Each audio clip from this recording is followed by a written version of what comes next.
Streamline the hiring process. Indeed works to help businesses attract, interview, and hire candidates in one place. More at indeed.com/NPR.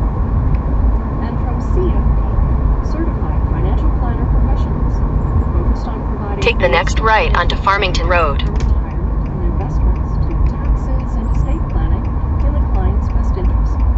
Let's make a plan.org. It's Morning Edition from NPR News. I'm Layla Halden. And I'm Rachel Martin.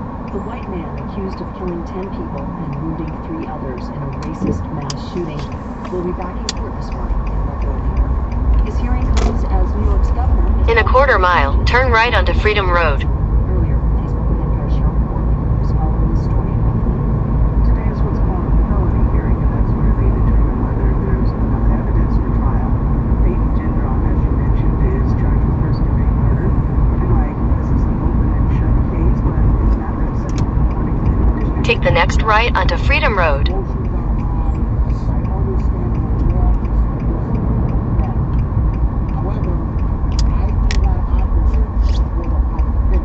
Continue on Freedom Road for 1 mile.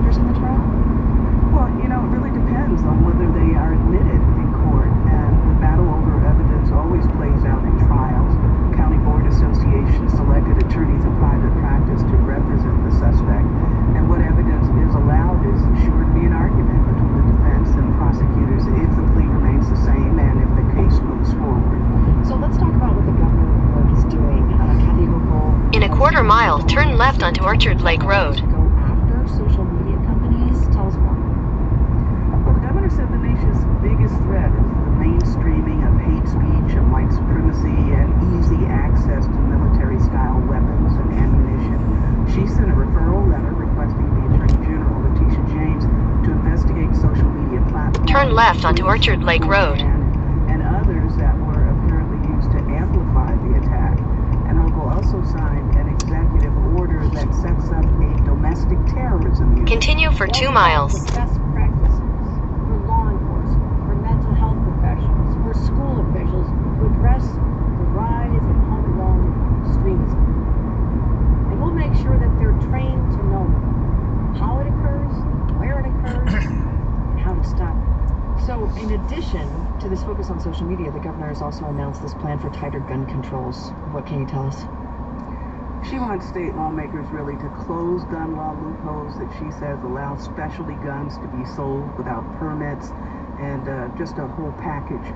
And in the midst of all this, the community is mourning. There have been vigils held all week, and tomorrow a funeral will be held for 67-year-old Haywood Pattison, one of the 10 victims. NPR's Cheryl Corley reporting from Buffalo. Cheryl, thank you. You're welcome. The U.S. is working to smooth out tensions with Mexico. U.S. Special Advisor Chris Dodd met virtually with President Andres Manuel Lopez Obrador after the Mexican leader threatened to skip this year's Summit of the Americas if Cuba, Venezuela, and Nicaragua are excluded from attending.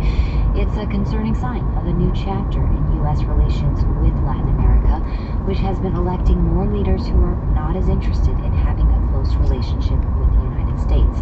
Here to talk about all of this is NPR White House correspondent Franco Ordonez. Hi, Franco. Hey, Layla. So, Franco, explain this controversy to us.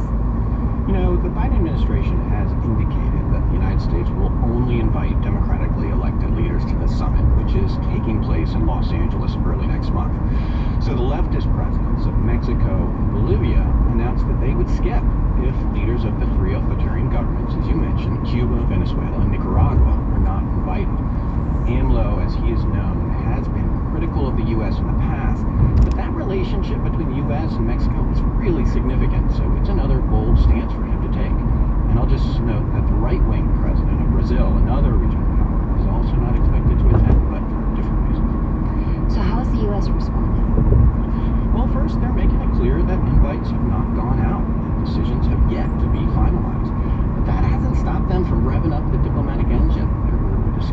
yesterday with the U.S. Special Advisor, that's former Senator Chris Dodd, and those talks will continue. And before that, the U.S. made two major announcements that some see as an effort to try to meet López Obrador and other leaders halfway.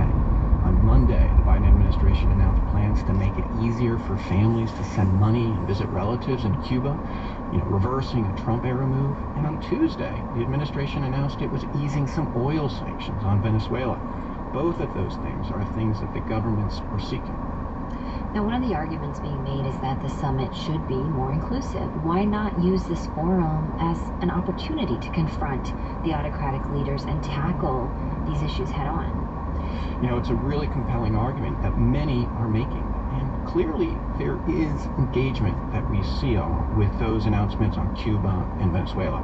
But Mark Fierstein, who recently left the Biden administration as a senior advisor, tells me there's a big difference between that kind of engagement and standing next to the autocratic leaders for a widely scrutinized photo at a forum that promotes democracy.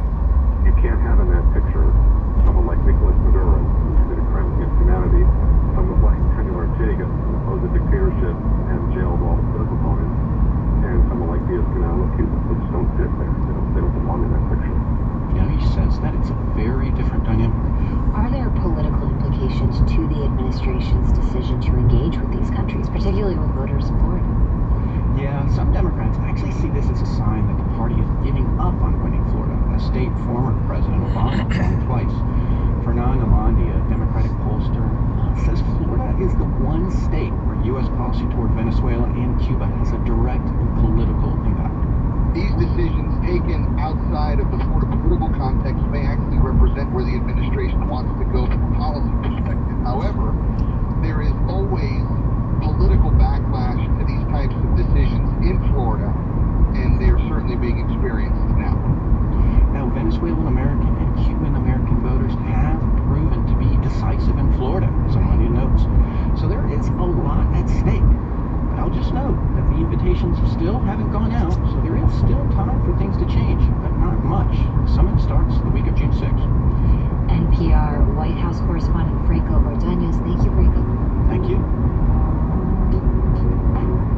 In a quarter mile, turn left onto Inkster Road.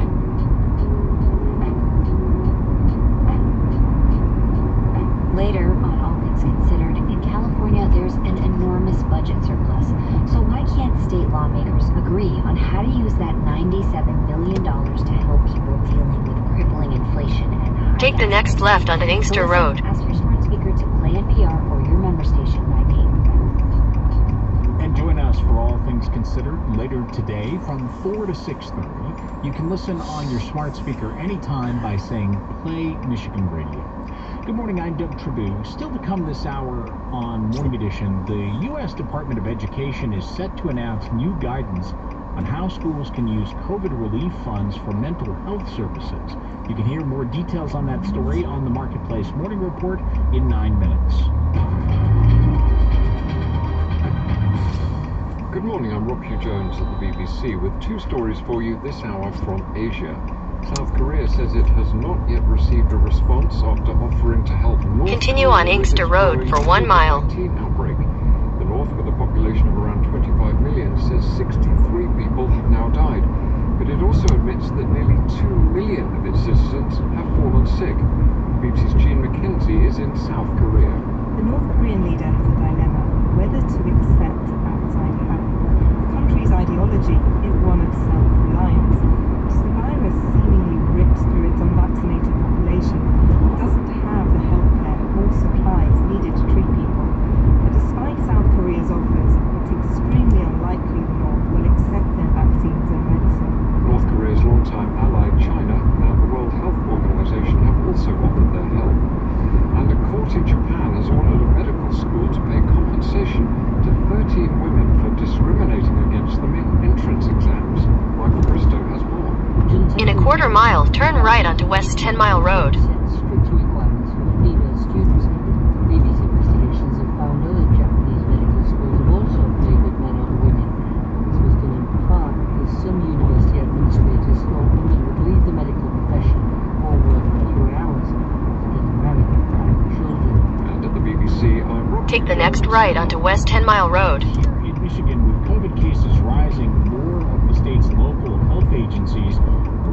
with residents mask indoors in public. You can hear more details on that story. Continue on West 10 Mile Road for 3 Support for miles. Michigan Radio